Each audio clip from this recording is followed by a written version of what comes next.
Bonjour à toutes, bonjour à tous. Je suis Isa, votre numérologue alchimiste de l'âme, également formatrice en numérologie alchimique au sein de l'école que j'ai créée, dont je suis la fondatrice.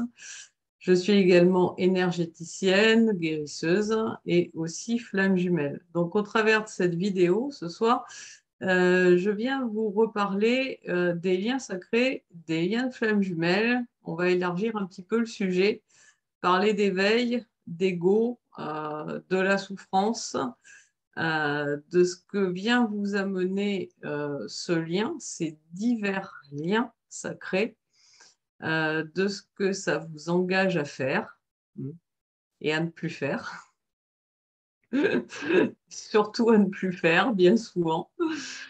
Auparavant, je vous engage, comme d'habitude, à liker si la vidéo vous plaît, à la partager aussi, à me faire retour de ce qu'elle vous inspire par le biais de vos commentaires, afin que cette chaîne soit un instrument de partage entre nous. Et puis, je vous rappelle également que j'ai lancé le jeu des 1000 abonnés. Donc, si au 22 mars, ma date anniversaire, il y a 1000 abonnés sur cette chaîne, eh bien, 2 séances de consultation de numérologie alchimique de l'âme seront tirées au sort et gagnées par deux de ces 1000 abonnés. Une dernière chose, pour toutes celles et ceux qui aiment les animaux, j'ai validé la maquette de mon livre Patch cadeau d'éveil. Du coup, sur le lien qui vous permet de le découvrir, qui se trouve sous la vidéo, eh bien, vous pourrez découvrir les 15 premières pages du livre. Vous pouvez encore le précommander pour avoir votre nom dans le livre. Et puis, surtout, pour soutenir son succès, sa plus grande diffusion auprès des libraires, afin, bien que je perçoive un maximum de droits d'auteur, et c'est pas chose vénale de ma part, c'est parce que ces droits d'auteur seront dévolus à l'aide aux animaux malades. Du coup, il y a plein de projets qui sont en train de se mettre en place dans mon cœur et je vous les partagerai prochainement. Voilà, alors pour en revenir à ces liens d'âme sacrée, que sont les flammes jumelles, les âmes jumelles, les âmes sœurs sacrées, hein. Les âmes sœurs karmiques aussi. Que viennent-ils nous apporter? Quelle est la part aussi dans ces choses, hein, de l'éveil réel, de l'ego, souvent bien réel aussi. Comment dire? Les flammes jumelles, concept, légende urbaine, mythe, réalité, parfois dans tout ce qui est diffusé au travers des différents supports que sont les réseaux sociaux et même des livres consacrés à ces liens sacrés, on ne sait plus trop. Ces liens sacrés, pour moi, ils viennent pour ranimer en nous la flamme d'amour inconditionnel. Mais ils viennent avant toute chose pour la ranimer pour nous. Alors évidemment, au départ, ça provoque de la souffrance. Parce que dans tous ces liens sacrés, il y a un éveil qui est dû au contact et à une attirance irrépressible pour une autre personne. Et cette personne, souvent, elle nous revient en tête d'une manière obsessionnelle. Donc, à un moment donné, il y a quelque chose qui nous met sur la route, nous disant que peut-être, eh bien, on est flamme jumelle. Et puis, on vient nous raconter que ces liens de flammes jumelles, eh bien, c'est un amour indescriptible, l'amour dont on a toujours rêvé, hein, la personne qui nous est destinée. Oui, sans doute. Et donc, pour y parvenir à cette réunion, on se retrouve prêt à faire à peu près n'importe quoi, hein, pour être avec cette personne-là. Sauf que parfois, cette personne-là qui vient nous éveiller, elle n'est pas notre flamme jumelle, pour X raisons. Il se peut qu'on ait à rencontrer une âme sœur karmique, hein, une personne avec qui on a vécu beaucoup de vies, sans en fait jamais rien régler, sans que la séparation ne se fasse, hein, d'une manière brutale et qu'il n'y ait pas eu de point final mis à cette histoire dans la sérénité. Et qu'est-ce qui se passe quand on est dans des relations qui viennent nous challenger, hein, dans l'ego, parce que c'est ça qui se passe quand on ne met pas fin aux choses dans la sérénité, eh bien, on projette, hein, notre énergie, bon, le plus souvent vindicative, sur l'autre, hein, et puis cette personne, en retour, elle projette la sienne sur nous. Donc, il reste une part de notre énergie en elle et une part de son énergie en nous. Quand on la retrouve dans cette vie, on reconnaît donc une petite part de nous en elle, et elle, elle reconnaît une part d'elle en nous. Et ça provoque ce qu'on pense être de l'amour, ce qu'on pense être un lien de flamme jumelle, parce qu'il y a le caractère obsessionnel du lien. Mais en fait, ce n'est pas la personne qui provoque cette obsession, c'est le fait d'aller récupérer notre part d'énergie chez cette personne et de lui rendre la sienne. Alors c'est très troublant parfois, parce que notre âme choisit parfois des chemins détournés pour nous amener où on doit aller, et elle nous amène ce qui est le meilleur pour nous et pas forcément le plus agréable.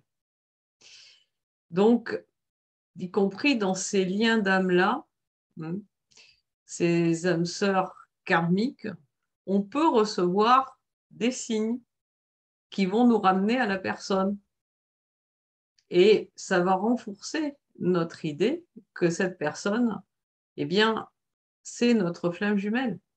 Parce qu'on reçoit des signes. Oui, on reçoit des signes. On reçoit des signes parce qu'on n'a pas réalisé encore le travail sur nous pour, cette fois, dans cette vie-ci, mettre fin à cette relation souffrante dans la sérénité, mettre fin à la souffrance. Alors, dans certains cas, il se peut que si chacun des deux met fin à la souffrance, il y ait la possibilité d'un couple. Mais le plus souvent, dans les relations karmiques, il y en a un qui œuvre réellement sur lui, je préfère le terme œuvre que travail, qui œuvre réellement sur lui, pendant que l'autre, ma foi, eh bien, ça ne l'intéresse pas, hein, et poursuit sa vie la plupart du temps avec quelqu'un d'autre. Et là, eh bien, notre mental, notre ego, il vient nous dire, mais je suis bien dans une relation de flamme jumelle parce qu'il y a une relation tierce. Oui, Mais ce n'est pas parce qu'il y a une relation tierce que je suis dans un lien de flamme jumelle. Les trios, ça existe aussi dans les liens classiques. Tout ça pour vous dire que ce qui est important dans tous ces parcours, ce n'est pas tant d'être flamme jumelle que pas flamme jumelle. La seule chose qui est importante dans ces parcours, c'est ce qu'ils vous amènent à faire pour vous-même. M'-AIME. Tant que vous restez focalisé sur l'autre, sur le fait qu'il revienne. Tant que vous cherchez à obtenir ce résultat, vous ne travaillez pas à votre bonheur, en fait. Parce que votre bonheur, il ne dépend de personne. Il ne dépend que de vous.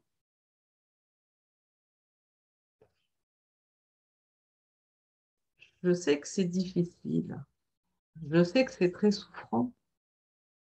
Moi-même, j'ai vécu une relation de ce type avant de rencontrer ma flamme jumelle. Oui, ça a été très dur. Ça a été les larmes. Ça a été le sentiment que si je ne revoyais pas cette personne, j'allais mourir. Pas que j'avais envie de mourir, qu'on m'arrachait une part de moi. Mais ce n'était pas la personne qui m'était destinée. En fait, ce qu'elle m'arrachait en partant, c'était la part de mon énergie que j'avais laissée chez elle. Du jour où j'ai compris ça et où je me suis détachée de cette personne, du fait que, pour être heureuse, elles doivent revenir dans ma vie, eh bien, à ce moment-là, j'ai commencé à créer mon propre bonheur, à me reconnecter à mon enfant intérieur, à refaire des choses que je ne faisais plus, ne serait-ce que mes petits tirages de cartes, parce que j'aime bien. J'aime bien m'amuser avec les cartes. Hein. Pour moi, voilà, je ne faisais plus de tir à l'arc. Il y a plein de choses que je faisais plus parce que j'étais quelque part suspendue au fait que peut-être elle allait revenir et que bah, avec cette personne, je serais heureuse. Et puis, j'ai eu l'envie de créer ma mission de vie et de partager, d'aider d'autres personnes à dépasser ce que j'avais pu dépasser, moi, de peur, de croyances limitantes, de blessures d'ego. Et au travers de mes accompagnements, eh bien, j'ai vu plein de témoignages et je me suis rendu compte que, après plus de 400 accompagnements, que le dénominateur commun de tous ces liens à la base, c'est la souffrance, parce que ce sont tous des liens qui viennent appuyer sur les blessures d'ego et que c'est notre mental qui nous ramène dans la souffrance. À partir du moment où je me suis centrée sur mon cœur, sur ce qui m'amenait de la joie et uniquement là-dessus, j'ai trouvé mon bonheur et puis ma vie, elle s'est construite comme elle devait l'être. Et le jour où j'ai dû rencontrer ma flamme jumelle, je l'ai rencontré parce que c'était prévu comme ça. Et si je n'avais pas dû rencontrer ma flamme jumelle, eh bien, j'aurais rencontré quelqu'un d'autre qui aurait été pour moi de la même manière parce que ma vibration avait changé et que je n'attirais plus les mêmes personnes. Donc, flamme jumelle, pas flamme jumelle, âme sœur sacrée, âme jumelle, pas. En fait, qu'est-ce que ça change? Le lien, quel que soit son type, ne change rien. La seule personne qui change, c'est vous. Et vous êtes la seule personne qui avait le pouvoir de vous changer. Vous êtes la seule personne qui a le pouvoir de sortir de la souffrance. Mais pour ça, la condition sine qua non, eh bien, c'est de travailler, d'œuvrer sur le détachement sous toutes ses formes. Tant que vous êtes dans l'attachement aux personnes, aux choses, aux situations, vous êtes dans la souffrance. Et puis bon, on va parler encore d'ego parce qu'on entend plein de choses sur les flammes jumelles. Donc voilà, il y a 144 000 flammes jumelles universelles. On est venu là pour changer le monde. Je crois que tous les êtres humains, à la base, ils viennent là pour expérimenter et pour changer le monde, de quelque manière que ce soit. Chacun à son échelle de colibri. Il y a beaucoup d'ego dans toutes ces croyances. Et à partir du moment où il y a beaucoup d'ego, il y a beaucoup de pression. Maintenant, je vais vous confier quelque chose qui peut-être vous choquera, ou peut-être vous rassurera, ou vous inspirera encore d'autres sentiments. Ceux et celles qui me suivent savent que début décembre 2021, j'ai ma petite chienne qui est partie d'un cancer foudroyant. Voilà, la petite Flower. Et en fait, depuis des années, 11 ans presque, qu'elle m'accompagnait avec son petit frère d'élevage, qui est plus jeune de quelques mois, j'ai observé chez eux, à certains moments, le comportement des flammes jumelles. Et j'avais l'impression, même à une époque, alors que j'étais encore en relation avec, non pas ma flamme jumelle, mais mon âme sœur karmique, que je n'avais pas identifiée, bien sûr, comme âme sœur karmique, mais comme flamme jumelle, qu'ils étaient le reflet de cette relation, l'un des deux se comportant en runner et l'autre en chaser.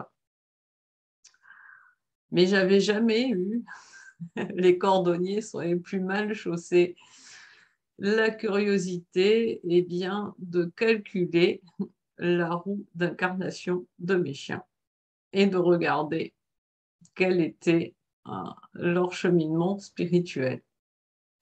Eh bien, figurez-vous que je l'ai fait depuis que Flower est parti. Et ainsi, j'ai découvert que mes chiens étaient porteurs de la symbolique des flammes jumelles. Alors pour nous humains, qui sommes bien souvent gonflés de notre importance, car notre ego, qu'on le veuille ou non, il est toujours présent, puis parfois il est bien utile. Eh bien non, nous n'avons pas la panacée